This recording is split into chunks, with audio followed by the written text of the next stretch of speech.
Hello student. तर एम-पी-आरमध्ये joining प्रोसेसमध्ये आपण रेझिस्टन्स वेल्डिंग आज पाहतो आहे.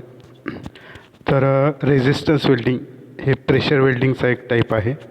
ह्याच्यामध्ये जे मेटल पार्ट आपल्याला वेल्ड करायचे असतात ते प्लास्टिक स्टेटपर्यंत आपण हीट करतो over a limited area due to resistance to the flow of electric current. Resistance म्हणजे काय? Opposition for the flow of electric current. तर ह्याच्यामध्ये काय होतं की जे काय पार्ट आपल्याला जॉईन करायचे आहेत, वेल्ड करायचे आहेत, ते आपण प्लास्टिक स्टेटपर्यंत आपण हीट करतो. ठीक आहे, ओव्हर लिमिटेड एरिया.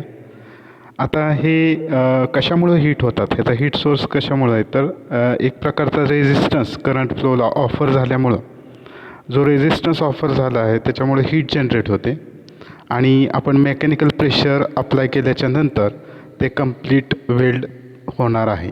ते दोन जे पार्ट आहेत ते वेल्ड होणार आहेत.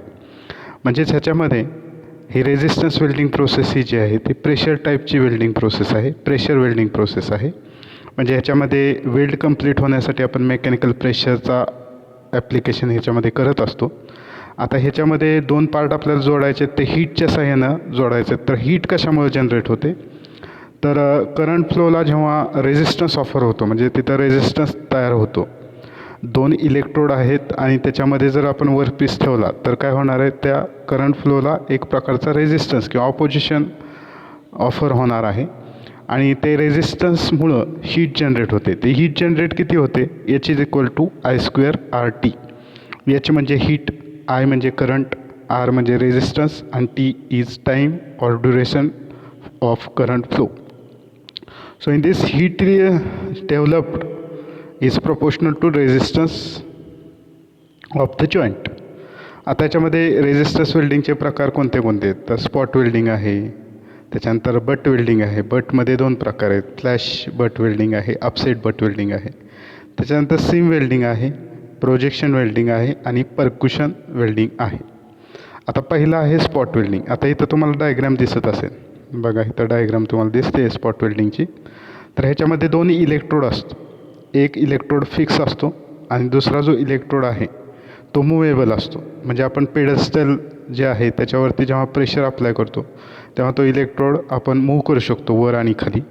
काही ठिकाणी हायड्रॉलिकली किंवा एअर प्रेशरच्या साह्यानंसुद्धा तो इलेक्ट्रोड मूव्ह केला जातो. म्हणजेच इलेक्ट्रोड वरचा जो इलेक्ट्रोड आहे अप्पर इलेक्ट्रोड त्याच्या साह्यानं ते प्रेशर अप्लाय केलं जातं जॉईंटवरती जे वेल्डिंग करायचं आहे तेव्हा. तर ह्याच्यामध्ये जे इलेक्ट्रोड आहेत ते दोन इलेक्ट्रोड आहेत, अप्पर इलेक्ट्रोड आणि लोअर इलेक्ट्रोड. लोअर इलेक्ट्रोड हा फिक्स असेल, अप्पर इलेक्ट्रोड हा मूव्हेबल असेल. तर ह्यामध्ये जे प्लेट्स किंवा ज्या स्ट्रिप्स किंवा ज्या शीट्स आपल्याला जोडायच्या आहेत ते आपण ओव्हरलॅपिंग शीट ह्या दोन इलेक्ट्रोडच्या मध्ये आपण ठेवतो आणि जेव्हा आपण करंट ऑन करतो तेव्हा काय होणार आहे, तर ते जे कॉन्टॅक्ट सरफेस आहे किंवा एरिया ऑफ कॉन्टॅक्ट जो आहे तर तिथं एक लिमिटेड एरियावरती हीट जनरेट होणार आहे due to resistance for the flow of current. रेझिस्टन्समुळे तिथं हीट जनरेट होणार आहे आणि अप्पर इलेक्ट्रोडच्या प्रेशरमुळं तिथं कंप्लीट वेल्ड होणार आहे. आता ह्यामध्ये जे इलेक्ट्रोड वापरलेले आहेत ते इलेक्ट्रोडमध्ये काय पाहिजे, तर हाय थर्मल कंडक्टिव्हिटी पाहिजे, हाय इलेक्ट्रिकल कंडक्टिव्हिटी पाहिजे. मग हे जे इलेक्ट्रोड आहे ते आपण कॉपरचे बनवू शकतो किंवा कॉपरचे वापरू शकतो किंवा आपण कॉपर अलॉयचे वापरू शकतो, जसं की कॉपर टंगस्टन आहे किंवा कॉपर क्रोमियम आहे. तर अशा पद्धतीनं तुम्हाला इथं दिसतं आहे की एका लिमिटेड पॉईंटवरती किंवा एका पॉईंटवरती ते वेल्डिंग होतं आहे. ठीक आहे. आता ह्यामध्ये जे त्यामध्ये हीट जनरेट होते ती जास्त होते, त्यामुळं ते जे इलेक्ट्रोड आहेत ते इलेक्ट्रोड वॉटर कूल्ड असतात. वॉटर कुलिंग अरेंजमेंट असते, वॉटर इज सर्क्युलेटेड. ठीक आहे. तर ह्याच्यामध्ये तुम्हाला आता लक्षात आलं असेल की हे प्लास्टिक वेल्डिंग प्रोसेस आहे किंवा प्रेशर वेल्डिंग प्रोसेस आहे. तर ह्यामध्ये 2 नंबर जो दिसतो आहे तुम्हाला तो वर्क आहे. 2 ओव्हरलॅपिंग शीट किंवा स्ट्रीप ठेवलेले आहेत. तर तिथं 2 इलेक्ट्रोड तुम्हाला दिसत आहे, अप्पर आणि लोअर इलेक्ट्रोड. त्याच्यामध्ये ओव्हरलॅपिंग शीट ठेवलेली आहे. जेव्हा आपण करंट ऑन करणार आहे तेव्हा जे काही मेटल आहे, जे काही वर्कपीस आहे ते कॉन्टॅक्ट एरियावर हीट होणार आहे. का तर त्यामध्ये काय होणार आहे की जो करंट फ्लो होणार आहे त्याला रेझिस्टन्स ऑफर होणार आहे. मग त्या रेझिस्टन्समुळे तिथं हीट जनरेट होणार आहे आणि आपण वरचा जो इलेक्ट्रोड आहे तो वरच्या इलेक्ट्रोड काय करणार आहे, तिथं प्रेशर अप्लाय करणार आहे. मग हे जे प्रेशर अप्लाय केलं जातं ते फूट लिव्हर किंवा एअर प्रेशर किंवा हायड्रॉलिक सिलेंडरच्या मदतीनं आपण प्रेशर अप्लाय करतो. आता आपल्याला चांगलं वेल्ड येण्यासाठी आपण जे काही वर्कपीस वापरणार आहे they should be free from foreign matters, किंवा त्याच्यामध्ये डस्ट किंवा स्केल वगैरे काही नसलं पाहिजे.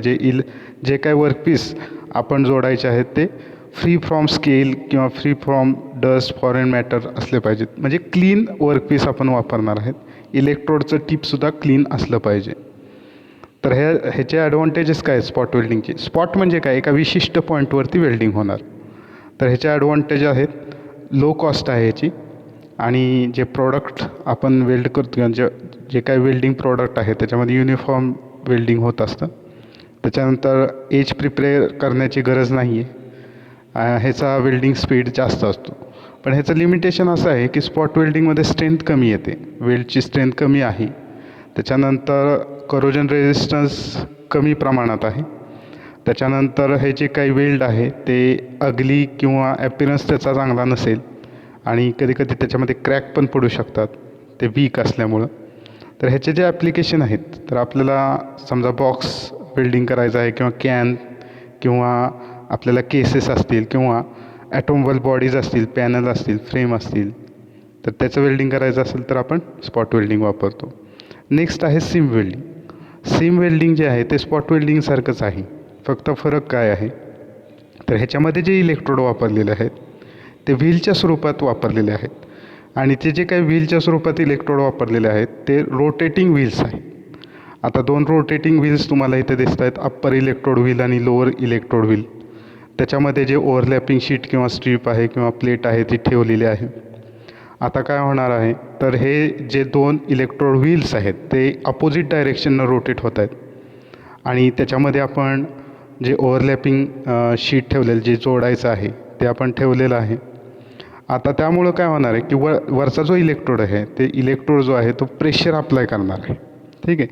आता ह्यामध्ये कुलंट वापरलं जातं कारण हीट जनरेट होते, त्यामुळं इलेक्ट्रोडला आपल्याला प्रोटेक्ट करण्यासाठी कुलंट वापरलं जातं, आणि वर्कपीसला कूल करण्यासाठी पण कुलंट इथं वापरलं जातं. आता ह्यामध्ये जे काही जॉईंट तयार होणार आहे ते काय होणार आहे, कंटिन्युअस वेल्ड होणार आहे, कंटिन्युअस जॉईंट होणार आहे. त्यामुळं लीक प्रूफ टँकमध्ये आपण हे वापरू शकतो. आणि ह्याचे जे काही ॲप्लिकेशन्स आहेत ते म्हणजेच आपल्याला लीक प्रूफ टँक असतील, फ्युएल टँक असतील किंवा सायलेन्सर बॉडीज असतील किंवा ट्रान्सफॉर्मर असतील किंवा बॉयलर असतील, मोटर कार बॉडीज असतील किंवा भांडी युटेन्साइल्स त्याच्यामध्ये आपण वापरतो. नेक्स्ट आहे प्रोजेक्शन वेल्डिंग. आता प्रोजेक्शन वेल्डिंगमध्ये इथं तुम्हाला दिसते की दोन वर्कपीस आपल्याला जोडण्यासाठी जे काही वर्कपीस आहे त्याला एक स्मॉल डिफॉर्मेशन दिलेलं आहे किंवा एक स्मॉल प्रोजेक्शन दिलेलं आहे, एका सरफेसला किंवा दोन्ही सरफेसला, म्हणजे एका वर्कपीसला किंवा दोन्ही वर्कपीसला दिलं जातं एक स्मॉल डिफॉर्मेशन.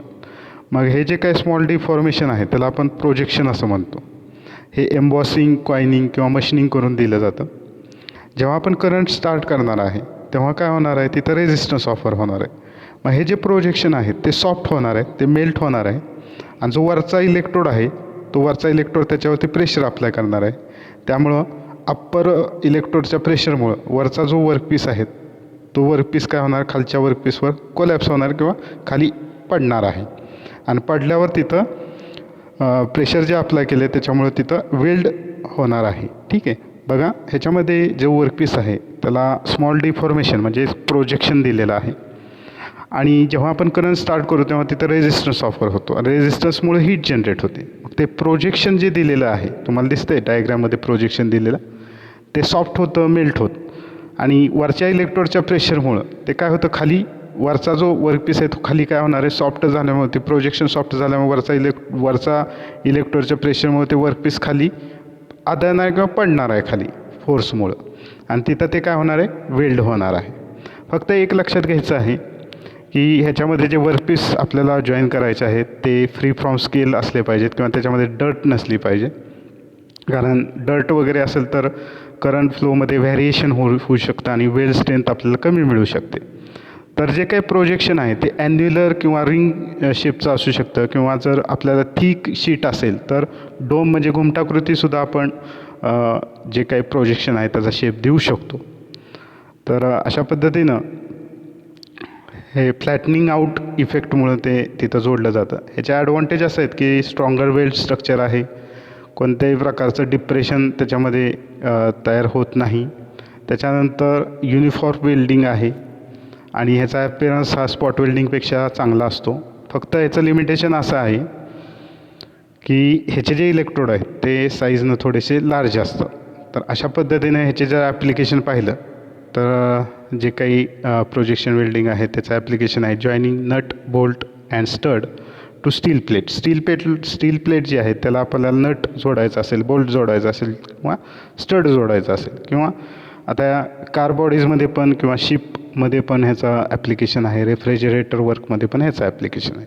तर आज आपण इथंच थांबूया. आज आपण रेझिस्टन्स वेल्डिंग प्रोसेस पाहिलेली आहे. त्याच्यामध्ये प्रेशर वेल्डिंग आहे, म्हणजे ह्याच्यामध्ये प्रेशरचं ॲप्लिकेशन आहे, हीट आणि प्रेशर ह्या दोन्हीचं ॲप्लिकेशन आहे. तर त्याच्यामध्ये स्पॉट वेल्डिंग पाहिलं की एका विशिष्ट ठिकाणी एका विशिष्ट पॉईंटवर तिथं वेल्ड होतं. त्याच्यानंतर सीम वेल्डिंग पाहिलं की तिथं कंटिन्युअस वेल्डिंग होतं.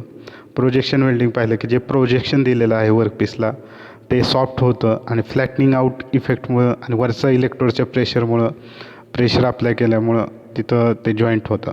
तर अशा पद्धतीनं हे 3 जे काही प्रकार आहेत रेझिस्टन्स वेल्डिंगचे ते तुम्हाला लक्षात ठेवायचे, त्याचे ॲप्लिकेशन पण लक्षात ठेवायचे आहेत. तर आज आपण इथंच थांबतो आहोत.